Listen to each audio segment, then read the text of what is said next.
So again, this is what I had done is I went in the book, and I'm going to do a different one for you guys. But the one I just saw it, and I thought, oh, that looks good. You know, the 181 right here.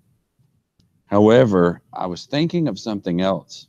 I wasn't thinking quite exactly along these lines. And then I think I buried myself, not being able to complete the problem. But here's what I ended up doing. So the problem statement is all here. You look at it and it says, okay, the pen is constrained to move along this little path here. And it's defined by this curve, which is, you know, r is equal 4 sine theta. If the angular position of the slotted arm is defined by that, where it's a function of time, determine the magnitude of the velocity and acceleration when the pen's at 60. Now, I have to admit, I didn't finish the problem, and I probably should. But what I might do is come in here one time before any of the classes and finish this one problem. But, you know, you could take it to the finish from here. So the first thing I did is I told them, I said, well, if you look at it, all you really have to do is find these values at 60 degrees. So the first thing I had to do is this was given, and that one was given. So then I was like, well, finding this and this are straightforward derivatives. Finding this and the mess that's right here are not straightforward. So all I did first is I was all happy. I did the first derivative. You know, I was like, oh, I got it. Did the second. I was all happy. And then I went back up here and I was like, okay, I'm going to take the derivative of that. And I was like, oh, maybe I picked too big of a problem. So what I did is you see it kind of right here. I took this, which is that one. This is not known yet. Took the derivative with respect to theta and then d theta dt. So I took those two. I found this one. Actually, just came from right here. It's just the theta dot. And then I took this one, which is the derivative of r with respect to theta, which is that. Oh, I hit the wrong button. Oh, okay. And so I've got that. And so I can just write that down. I can take this, whoa, and then write it down. Oh, okay. I don't know what it was doing there. The next part was the part that I realized, oh my, I think maybe I should have done a different problem. Because I took, and this created a little bit of a confusion. So the next thing I did is I came in here and I said, well, I have to find this derivative from that. So what did I do? I took this thing and wrote it down here and was going to take the time derivative of it. So the first thing I realized, I can take the, uh-oh, why is it not coming out? Okay, well, let's do that. So the first thing I did is I took the 36 out in front. Now the next part was the part that created a little bit of a confusion, because this is kind of one of those terms that is generally here. I'll just create a new page. You've probably done this before where, go away. Let's see, d uv is equal to u dv plus v du. The question is, what's u and what's v in this thing? And the answer, yeah. And the key is one of them was this, the other one was this one. I have no idea why it's doing this. I have no idea what's going on here. Okay. So I took the 36, you know, and it just fell along for the ride. And I took the time derivative here, and the cosine just got copied. And then I took the 36 times t, brought up to the half.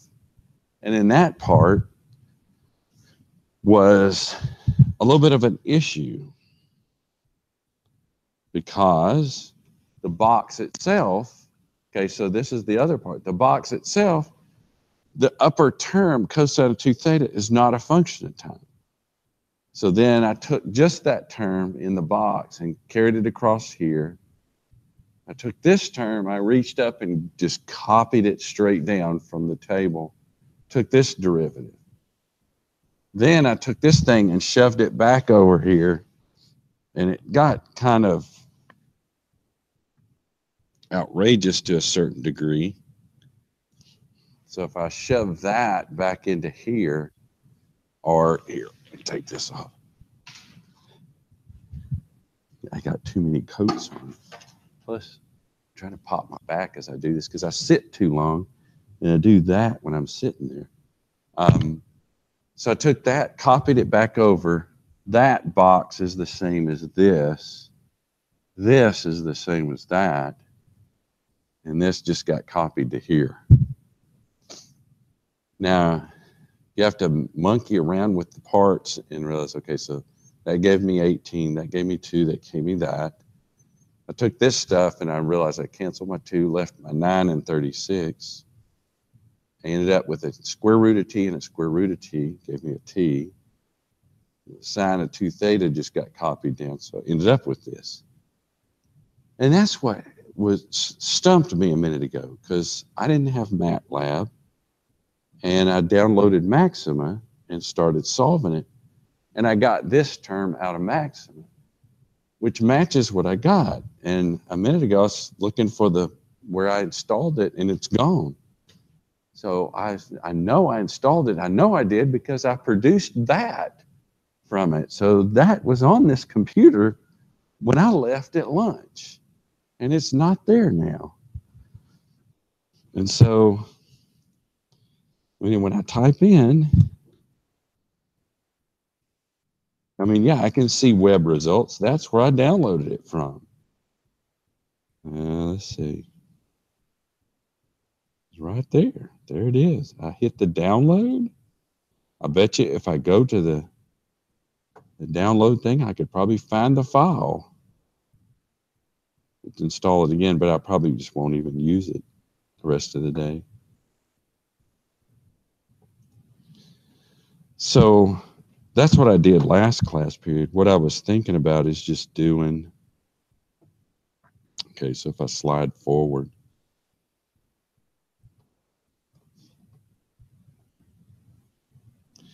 okay, so I was looking at solving this one. So if I stare at that, r is equal to 3 feet, and its grip moves along the path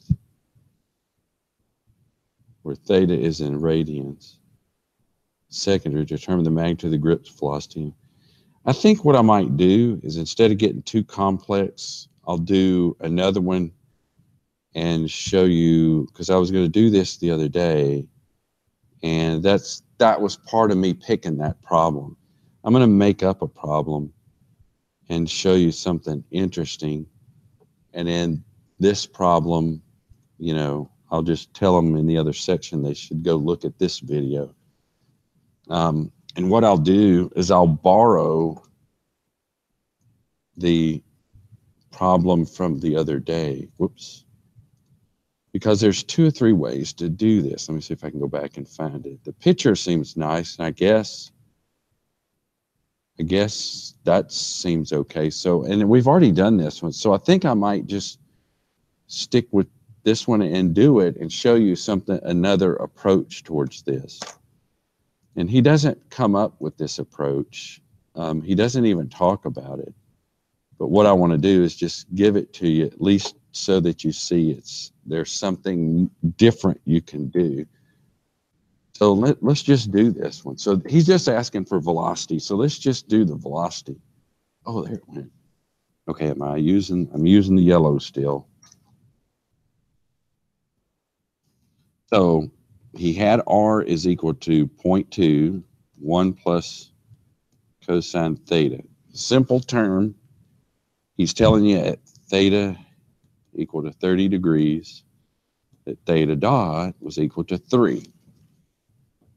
So you look at that and you're thinking, okay. And he wants you to determine the velocity. Now, I should have made a little bit of an extra space, but here, I'll do this and move these down. Now you got to also find R dot. And so there's two ways to look at this. One way is just to say, well, R dot, and that's equal to dr d theta dt. And he's got them broke that way. However, there's something interesting here, and that is the reason you're doing that is because he presented to you that R was a function of theta. But my thoughts are that what if, oh, and this is radians per second. What if somehow you had this from these two terms? Now, 30 degrees is what? 30 over 180 times pi, which is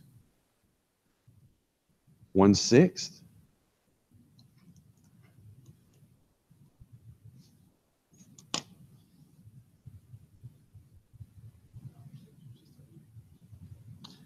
So now, what if I said,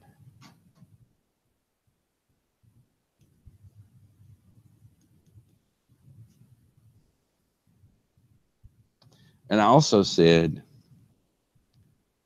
theta at t equals 0, because I can start my clock anytime I want. That's not what I meant to say. I can start my clock anytime I want. So I'll say at t equals 0, I want theta to be pi over 6. So this is the new part. This is the part that I'm supposing that we can do to avoid to have to do any of this.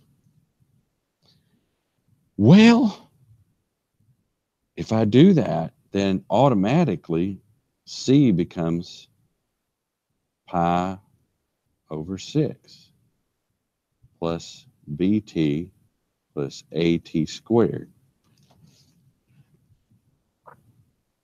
Oh, does that make sense?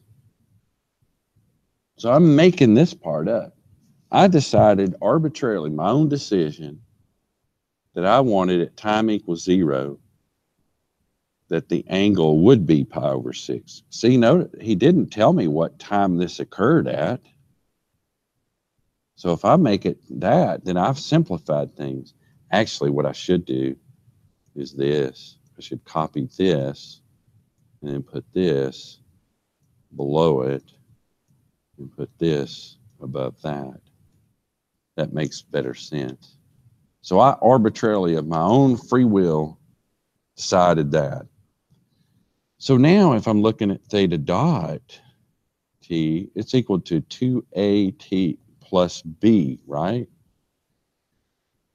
Now, he did not tell me what theta double dot is.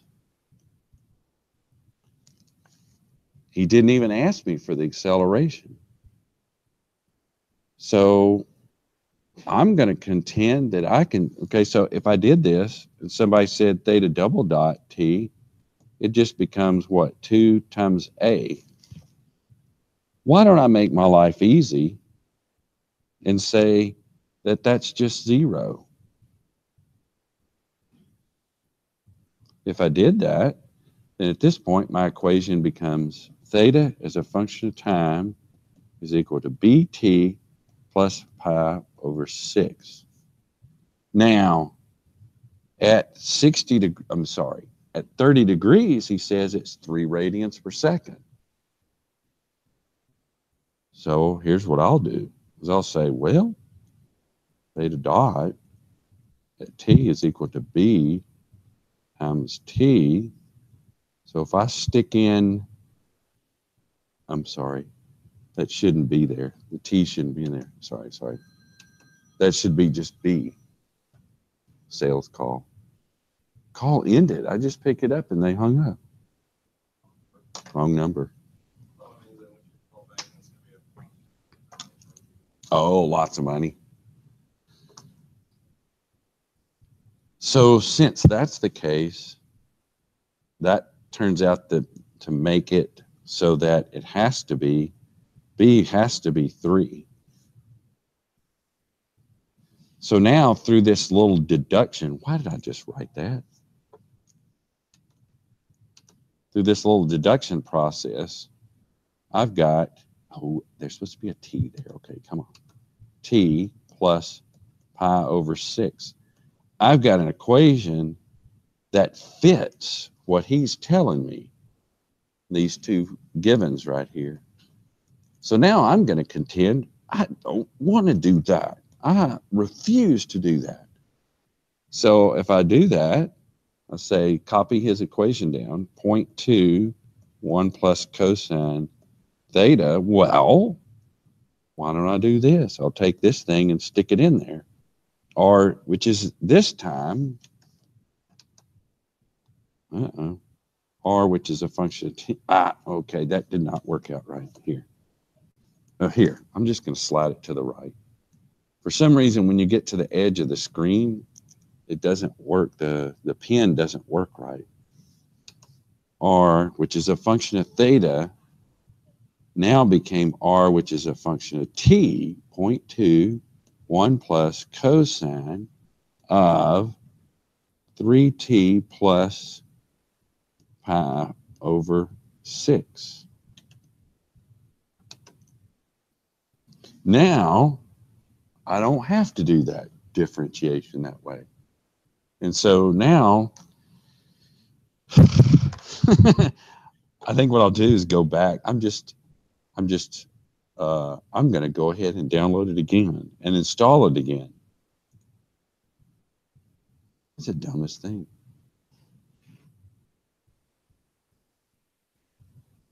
Okay, so 38 seconds, 10 seconds, 24%, 7 seconds, 5, 4, 3, 2, 1. Okay. It should come up with a button that says run. Aha, run. It's viewing. Okay, now I'm going to run it. I know I installed it. Maybe it automatic. Maybe when I log out, it clears it. Maybe that's what happened. Yeah. Okay, so it's there. So what I'm going to do is I'm going to do this problem that way. You'll find, okay, so then I'll show you an instance where it's even as complicated as they can be. I can make it simple. And see, that's partly what I was going to do on that last problem in the earlier session. I was going to show them how to do this, but I picked the time that was already there, and it was too late. After I started the problem, what do? You go 5 minutes in a lecture and say, oops, never mind. I mean, so I just, I went ahead and completed it. I don't think that's a good idea to just stop and say, oh, never mind. Didn't mean to do that one. Okay, let's see if I can find it in here. Starts with an M. There it is, right there. Push the new. Then push this button, and there it is. Okay. So here's the reason I kind of like it. Let's see. Let's move it over here to the side. There's a button up here. You can just say calculus, do differentiation. I can put my expression in. So I'll go ahead and put it in. 0.2 times 1 plus cosine of 3 times t plus pi. I hope it's pi over 6. There's nothing more there, is there? That's it. Okay, and I'm going to do one derivative. I'm going to do it with respect to time, and then it fills it in for me. Now look at this. Okay, so this is the answer that it's given me back, and obviously, I think that one could be removed, and I could end up with just here. So what I'm going to do is do these both ways just to show you that the R dot comes out either way. So here, you know what? Here's the way I'll do it. I'll do it just like this. Do it like I did in the last class. So if I take this and drop it right there, yes, there is the R dot. So this is R dot, right? Now I'm going to do R double dot. And what's cool, you bring up math, you know, the thing here. You can just go in and replace that one with, let's make sure, two derivatives. You have to hold the shift key down and hit enter. Now I get this, okay, and just so I don't have to write all this down, I'll do new. There is the second term. Now I'm going to do it by hand and show you that it's essentially the same thing. However, in his particular case, we need to know what the value is. And what I'm saying is, okay, so first let me do it the old style way where I find. Now, actually, we only need to find R dot. So let's just find R dot. Okay, so if we do R dot, okay, so dr dt is equal to dr d theta dt. Now, it turns out d theta dt was this 3. So I'll put the 3 times the dr is like 0.2. Derivative of cosine is minus the sine. So I'll say minus sine theta. But if I look at these two, those two come together, I think, to form that, a minus sine of pi over 6. So here's his R dot. Now I'll go one step further and say, okay, so this is specific to that time. So what I'll do, here's the R dot generally. So R dot generally is equal to minus 0.6 sine theta. So if I want to find R double dot, I would just take the derivative of that, minus 0.6. Wait a minute. Derivative of sine is cosine theta, but I also got to do the dot here. So if I end up with that, that ends up being 3, and 3 times 0.6 is minus 1.8 cosine theta. Now, it turns out in our case, in the case we're thinking of, R double dot, the angle is pi over 6. So you got 1.8 cosine of pi over 6. This is the actual answer. If we shrink down and or copy this over, what you'll see is kind of interesting. Let me see if I can get them to show up on the screen at the same time. One's at the bottom left, one's at the top right. Now, over here, okay, have to think about what we just did. We said at time equals 0, I want the angle to be pi over 6, but also I want speed to be 3. So in essence, if I want to find this R dot at time equals 0, that's the time in which the angle is pi over 6. So I put in t equals 0, I get minus 0.6 times sine of pi over 6. And that's what you get up here, minus 0.6 sine of pi over 6. You do the R double dot, which we don't need for this problem, but you end up with minus 1.8 cosine of 3t plus pi over 6. But the time is equal to 0, which means it's minus 1.8 cosine of pi over 6. And that's minus 1.8 cosine of pi over 6. So you get the same answer. And so the key is if you trace this down and you say, I'm going to arbitrarily want this. Now let's go even deeper. Let's make another problem using the same R, and let's say that he has a problem in which he wants, here, let me create a new page. Oops, did it show up? Maybe I didn't do it. Create a new page. And then this new page, we're going to use that same R. I think it was 0.2, 1 plus cosine theta. It doesn't really matter what this is. So we're going to go down and find this, and we're going to find this. But this time, I want theta to be, I'm just going to start making up a slightly different problem. This theta I want to be pi, just because it's easy to put in pi. I want theta dot at pi, okay, wait a minute, let me scratch that. At theta equal to pi, I want that to be 2 radians per second. But I want theta double dot at theta equal to pi equal to 3 radians per second squared. Now, if you stare at this a minute, these are problems that he might give you. Now, you can haul off with this by itself and propose to yourself, I want to reconstruct this as a term that looks like this. Now, what's interesting, here, let me erase. Okay, this is not something he does in the book, but I think if you've got MATLAB in front of you and or one of those calculators that can do this, you can pop to the answer pretty quick. So if I make this assumption, I'll call it my assumption.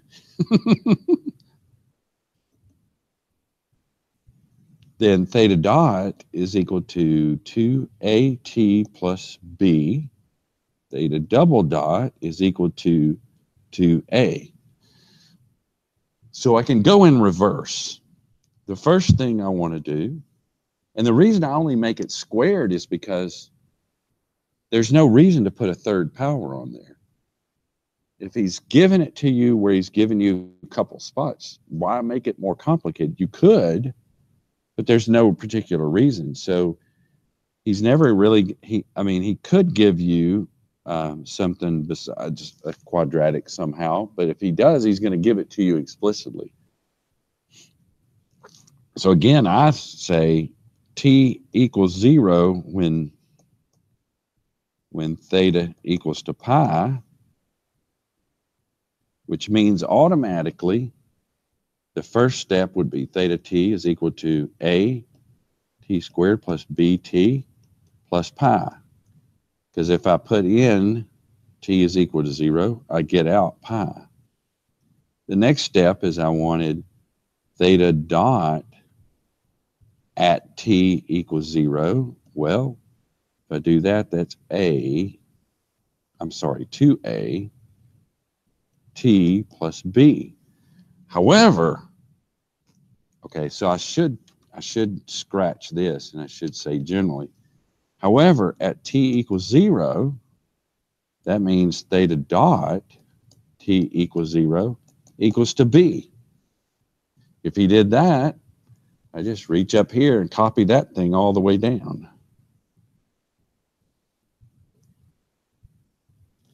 And so what was that number? 2. So that means by nature that has to be 2. So now where am I? I've got theta time is equal to a t squared plus b, which is 2t plus pi.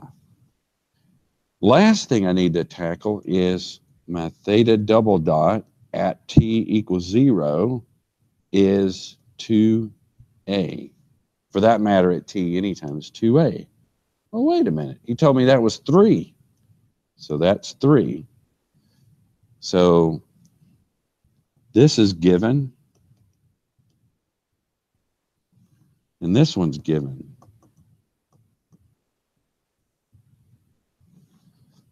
So that means a is equal what? Minus 3/2? Is that right? No, what am I thinking? Minus 3/2. Sorry, 3/2. So I finally end up with theta is a function of time as 3/2 t plus 2t plus pi. Does that satisfy everything? Theta at 0 is equal to pi.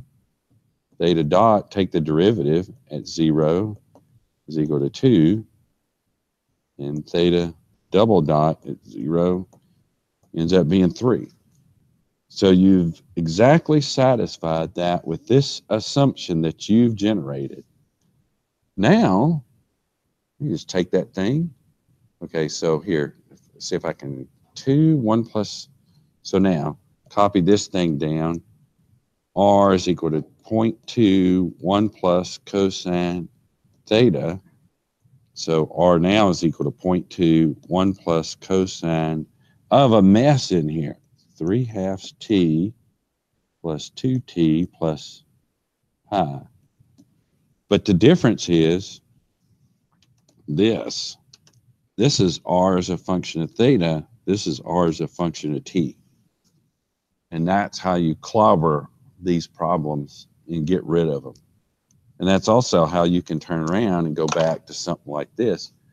I can go back to this equation, and now I can say, okay, I'll just take one derivative for right now. So I'll find R dot, but no longer is it 3t, it's 2, and that was pi.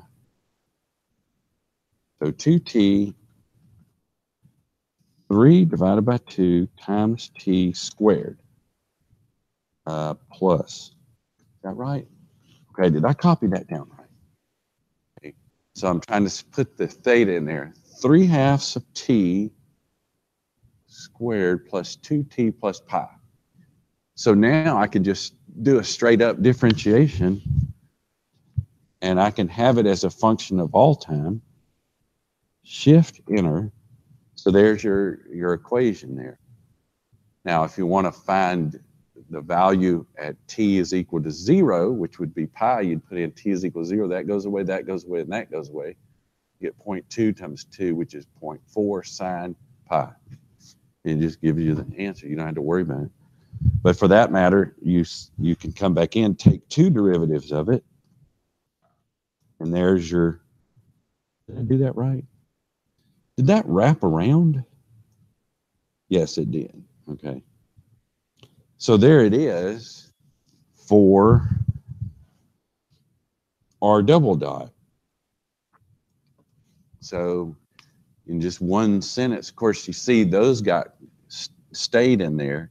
And if you're evaluating it at, you want to know it at pi, you just insert t is equal to 0 here, here, there, and I guess that's it. And so you can take these one problems that are just awful, and you can just, now see, I'd put in a request to put MATLAB. Just when you guys came in, I was following a request. Hopefully they'll, maybe, I don't know if they'll get it by Monday, but I used to use Maxima a lot, and then MATLAB had a symbolic toolbox, and so I slowly migrated just by nature to it. But this thing actually is very, very powerful if you get acclimated to it a little bit. It's got some weird syntax. For example, if I want to call this R double dot, instead of an equal, you put that. So if you do R double dot and hit enter again. So that's how you do an assignment there with the colon there, and it's very awkward, but it's a language that dates way, way back. And this thing originated in the 80s and has been developed constantly throughout a period of time. Very, very, very powerful piece of software. And well worth the money. So actually, I guess the only thing is the money is your internet speed. If you're paying for internet speed, that's your money, because you have to download it. But past that, it's.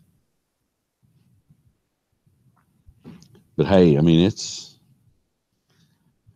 So that was actually what I was going to do that last period. And then I started writing it, and I started realizing, uh-oh, he didn't do this. In other words, what he didn't do. Wait a minute, why am I not able to go up?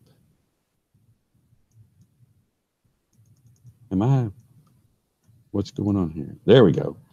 What he didn't do is he had them as already as a function of time. And then when I started and I looked at it, I was like, okay, I'm 10 minutes in. I'm just going with it. So for me, if he represents problems like that, you can simplify them if you're okay putting them in your calculator that way, and you can just do it straight up. Otherwise, you got to go in. Okay, so in that last problem, notice what happened. Let's see, was that it? Or was this it? This was it. Notice what happens, which is a little bit not enjoyable, is this part seemed to be somewhat unenjoyable in that you had to break it apart, and then you got this equation in which you could take the 4 times that. You could end up with your 36, which ends up right here. So this part ends up right here. Now you're going to take the time derivative of this, which has the theta in there. Now you can start doing this, and it becomes a situation where you have to do the derivative of this one times that one plus the derivative of that one times this one. That's fine. This is not. And then you're off doing it by yourself over here and bringing it back.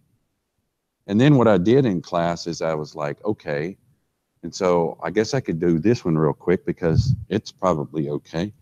If you go into Maxima, see this equation right here that got dropped in here, where did it come from? Well, I can show you it pretty quick. In Maxima, you can just go in and say, I got a new equation. I'll just use the one that I've got here. It's not, what it is 4 sine of 2 theta. Here, I'll just change the thing to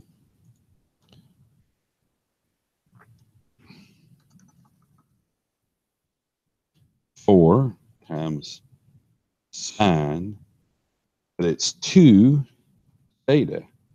Well, it's 2 times, now it's not this. What it is, oops, I got a 32. Okay, let's get rid of all that. What is in there? It's 2 times, and what I did is, this is theta, which theta is that, 3 times t to the 3/2. And so then I just injected it in there. 3 times t brought up to 3 divided by 2. Now, instead of 2 derivatives, I'll do 1. Uh-oh, did I do? What did I do? Refuse to send mismatched parentheses. Oh, yeah, I got too many of them there.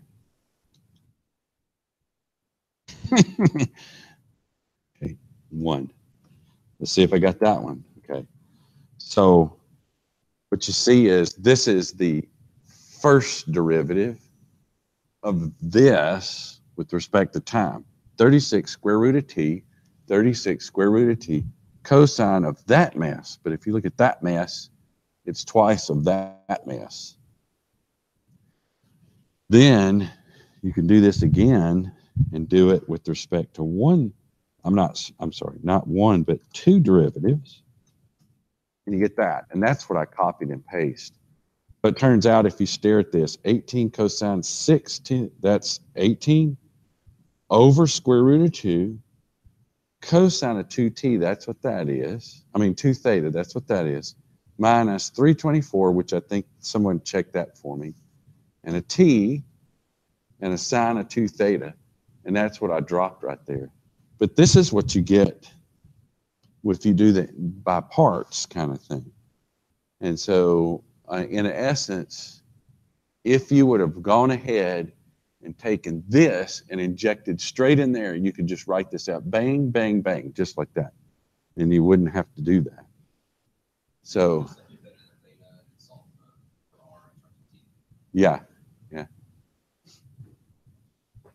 Yeah, so what you're doing is you're converting r from a function of theta to r as a function of t, and that's all you're doing.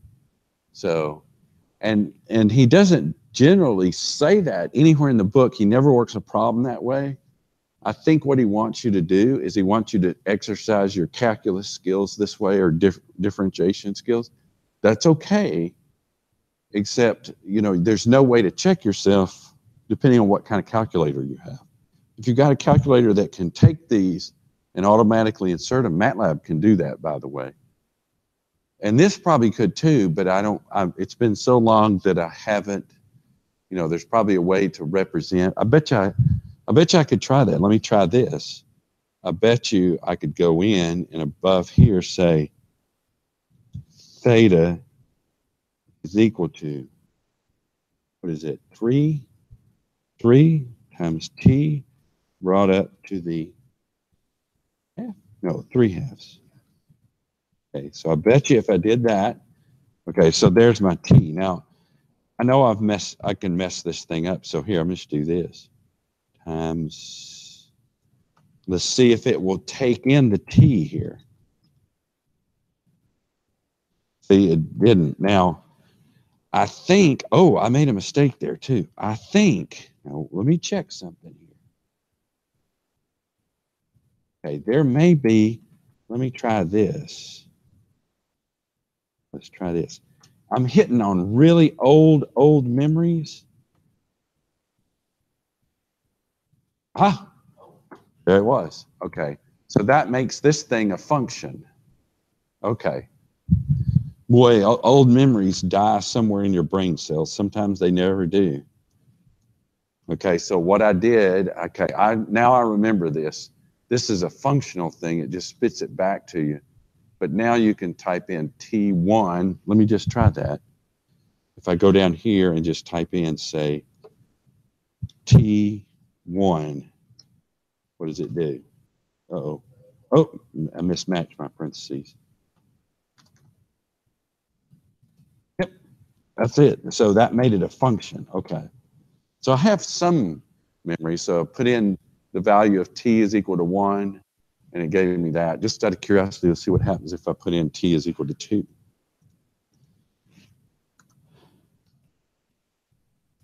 Well, I thought it was going to simplify it for me, but no. Yeah. So, okay. So you can do this and put the function in there. That could be beneficial, because wonder what happens if I did this. I mean, just out of curiosity, what would happen if I did something like this? Let's do a copy, go down underneath here, do a paste, but this time I'm just going to take this, take the derivative with respect to once. Is that right? Yeah, okay. That is the same thing as that. Okay, so you can do that. Okay. Yeah, as I remember, this thing is like, if once you figure out how to maneuver your way through it, it can do all sorts of stuff. I mean, it's got tensor packages and all this stuff. I remember, you know, I was near a math department at the previous institution, and they love this thing. It was, oh, you can put this in there, and it'll do this, and it'll do that. And so I remember using this when I was at Air Force Research Lab. We were doing some stuff that was 6x6 symbolic. And I had all the different MathCAD or Mathematica and all that stuff. This was the only one that would work. So the others would just sit there and run for days and days. And this one would run, you know, a couple hours, and he'd get an answer. So, okay. So now the question will be, is when I log off and come back in on Monday, will this still be here? But maybe they'll come and do MATLAB. MATLAB is good too. It's got tons of toolboxes, tons of support. I use it. It's really good. So this is, I don't know if calculators can do this type of stuff where you can do a substitution for a function like that. I don't know. If it can, then that's okay. But I just don't know. I haven't owned a calculator in 10 plus years. So,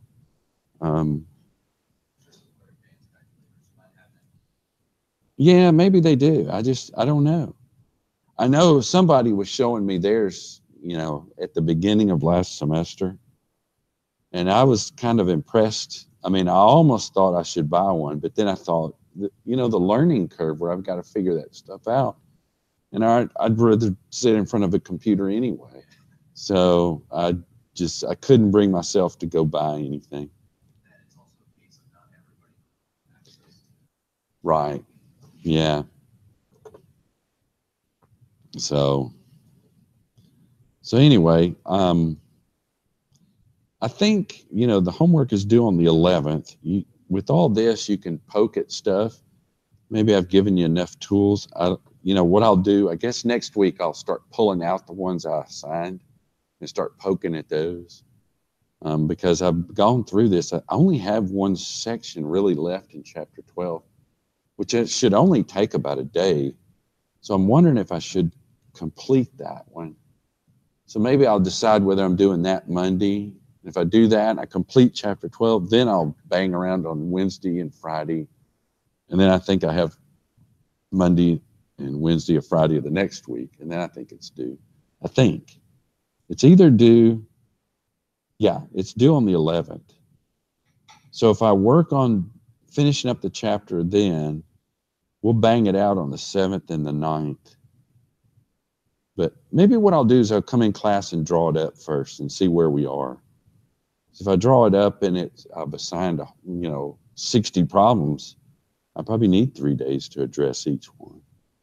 So there you go. Another Friday. All right. Do you have a class after this? Really? Well, there you go. You can go have a party. That's a good party too.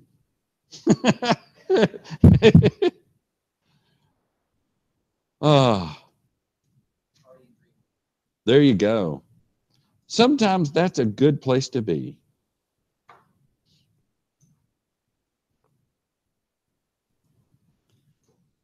I don't want to save it because I'm afraid if I come back in on Monday, it's not going to be there anyway.